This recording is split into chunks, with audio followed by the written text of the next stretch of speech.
Bonjour à tous, je suis le pasteur Marie-Hélène Moulin de l'église Ecclésia 21 à Nice. Je suis ravie de vous retrouver dans notre émission Eureka. D'ailleurs, je vous recommande de vous rendre sur notre site ek21.org ou de regarder notre chaîne YouTube parce qu'il y a beaucoup d'enseignements et je suis absolument persuadée que quelle que soit votre situation, vous trouverez des thèmes qui vous aideront, qui vous enseigneront, qui peut-être vous apporteront des idées nouvelles, qui vous libéreront. Mais en tout cas, notre chaîne est vraiment riche de thèmes qui sont tous applicables. Quand nous enseignons la parole de Dieu, nous voulons vraiment que vous puissiez vous saisir des promesses de Dieu, que vous connaissiez le Seigneur, afin que là où vous soyez, eh bien, vous sachiez que le Seigneur est votre aide et qu'il a un futur qui est riche pour vous. Voilà. En tout cas, aujourd'hui, nous allons aborder ce sujet-là. Qu'est-ce qui pourrait nous séparer de l'amour de Christ? Vous savez, en tant que pasteur, j'ai rencontré beaucoup de cas différents. J'ai rencontré des chrétiens qui se demandent si Dieu les aime encore. J'ai rencontré des personnes qui ne croient pas en Dieu, mais qui ont quelque part dans leur cœur, dans leur esprit, cette pensée-là. Est-ce que vraiment j'ai trop mal fait? Parfois disent-ils. Au point que si Dieu existe, il ne s'intéresse pas à moi. Ou si Dieu existe, eh bien, peut-être que j'ai fait quelque chose qui ferait qu'il se tient éloigné de moi. Et on a tous besoin d'être rassurés. Et en tout cas, ce que l'on trouve dans la parole de Dieu est ce qui va nous aider à aller de l'avant. Que nous ayons ces questions en tête ou alors que nous soyons dans l'attente d'un exaucement de prière et que l'on puisse, peut-être que quelqu'un a douté et aujourd'hui est en train de se dire mais peut-être que Dieu ne m'aime plus, peut-être que Christ est celui qui ne veut plus de moi. La parole de Dieu a des réponses et moi j'aimerais les partager avec vous. Alors nous allons nous plonger plus exactement dans le livre aux Romains au chapitre 8 et nous allons commencer par le verset 1 qui dit « Il n'y a donc maintenant aucune condamnation pour ceux qui sont en Jésus-Christ. » Et si nous sommes un chrétien né de nouveau, alors nous sommes vraiment dans ce verset, nous sommes concernés par ce verset-là. Il n'y a donc maintenant aucune condamnation pour ceux qui sont en Jésus-Christ, c'est-à-dire pour ceux qui sont unis à Jésus-Christ. Et l'apôtre Paul, eh bien, il va faire comme je souhaite le faire maintenant, et je vais m'appuyer sur ses écrits. Il va rassurer ceux qui sont en Jésus-Christ et ceux qui commencent à se demander se pourrait-il que j'ai commis un péché qui peut-être rebute tellement le Seigneur que jamais je ne pourrais avoir expérimenté un amour éternel avec lui, ou peut-être qu'il voudrait se séparer de moi. Alors, Romains chapitre 8, verset 39, et l'apôtre Paul dit « Ni la puissance, ni la hauteur, ni la profondeur, ni aucune créature ne pourra nous séparer de l'amour de Dieu manifesté en Jésus-Christ, notre Seigneur. » Et grosso modo, ce qu'il dit, c'est tu es sauvé par Dieu, tu es gardé par Dieu. Il dit il n'y a aucune puissance, et il pense aux puissances angéliques, il parle de la hauteur, il pense aux puissances démoniaques, il parle de la profondeur. Il dit même ni aucune autre créature, et là, il pense à ce qu'il pourrait y avoir sur terre ou même en dehors. Et il dit rien ne pourra nous séparer. Où que nous nous trouvions, qui que ce soit qui existe dans notre univers ou même en dehors, la Bible dit rien ne pourra nous séparer de l'amour de Dieu qui a été manifesté en Jésus-Christ. Verset 31 dit « Que dirons-nous donc à l'égard de ces choses? Si Dieu est pour nous, qui sera contre nous ?»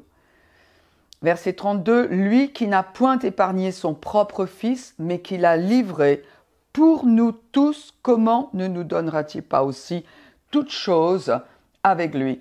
En clair, l'apôtre Paul est en train de dire, eh bien, Dieu ne se séparera jamais de celui qu'il a uni en Jésus-Christ. Alors on pourra dire, mais cette union, elle tient à quoi? Elle tient au fait que l'on accepte la réconciliation que Dieu a offert à l'humanité entière à travers son Fils quand il était sur la croix. Et cette œuvre-là a été complétée par la résurrection de Jésus-Christ. Voyez-vous, depuis que Jésus-Christ est ressuscité d'entre les morts, il l'a fait à travers son sacrifice et à travers sa résurrection. Il a payé pour nos péchés.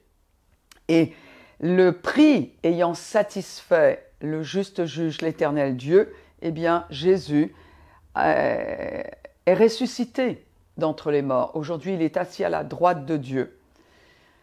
Donc, nous étions tous pécheurs, dit la parole de Dieu. Nous sommes tous nés dans le péché.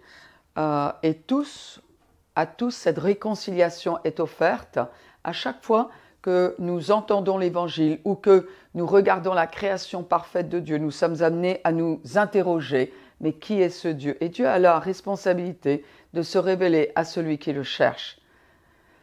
À partir de ce moment-là, eh bien, il va s'arranger pour que l'œuvre de la réconciliation nous soit annoncée. Et celui qui reçoit cette œuvre de la réconciliation, qui passe par le pardon de nos péchés, eh bien, la Bible dit que Dieu va nous unir à son Fils. C'est-à-dire qu'il va nous donner de recevoir la vie de son Fils qui s'appelle la vie éternelle. Il y a donc dans le cœur de l'être humain un changement de nature qui est la nature du Christ ressuscité. Et là, ici l'apôtre Paul, il dit, mais lui qui n'a point épargné son Fils, qui l'a livré pour nous tous, comment ne nous donnera-t-il pas aussi toutes choses avec lui? Verset 33, qui accusera les élus de Dieu? C'est Dieu qui justifie. Eh bien, la réponse est au verset 32, ça n'est pas Dieu qui va nous accuser. Qui est celui qui pourrait nous condamner au point de nous faire croire que, alors que nous sommes un enfant de Dieu, Christ, ou Dieu le Père trouverait une raison de se séparer de nous. Il nous est dit qui nous condamne? En tout cas, ce n'est pas Dieu. Il n'est pas celui qui nous accuse de nos péchés. Apocalypse chapitre 12, verset 10, Apocalypse veut simplement dire la révélation. Eh bien, il nous est dit que l'accusateur de nos frères, celui qui nous accuse devant Dieu jour et nuit, est Satan, l'ennemi de Dieu, qui, par là, est l'ennemi des hommes. Et Dieu est celui qui nous dit clairement, moi, je vais pas me séparer d'avec toi. Je t'ai donné mon Fils, mon unique, de manière à ce que tu sois réconcilié avec moi. Il a payé le prix, non pas pour ses péchés, mais pour les tiens. Tu imagines bien que maintenant que tu as reçu cette œuvre de réconciliation, ça n'est pas moi qui vais chercher à me séparer de toi. En revanche, il est dit que Satan est celui qui nous accuse dans le but de nous donner ce sentiment de séparation, ce sentiment de culpabilité, d'infériorité. Mais il est celui qui ment. Il a essayé avec Job, Job lui a résisté. Il a essayé avec Pierre, Pierre lui a résisté. Il a essayé avec Paul, Paul lui a résisté. Avec Josué, Josué lui a résisté. Donc, au verset 34, il nous est dit, mais qui les condamnera? Christ est mort pour nous, bien plus il est ressuscité pour nous. Il est à la droite de Dieu, donc pour nous, et il intercède également pour nous. Donc Christ est celui qui a payé le prix pour nous. Le salut est éternel, et ce n'est pas Christ qui est celui qui a payé pour nous, alors que maintenant nous avons été réconciliés avec Dieu, nous sommes unis avec lui, ce n'est pas lui qui va choisir de se séparer de nous. Le diable, lui, il nous tente, si on tombe dans le péché, si on cède au péché, eh bien, on va se trouver coupable, et il est celui qui va finir par nous donner une troisième possibilité. Dieu ne t'accuse pas, Jésus ne t'accuse pas, jamais aucun des deux ne se séparera de toi à cause de tes péchés, le prix a été payé. Le diable veut nous faire croire que si. Alors, dans ces cas-là, quelle serait l'autre possibilité?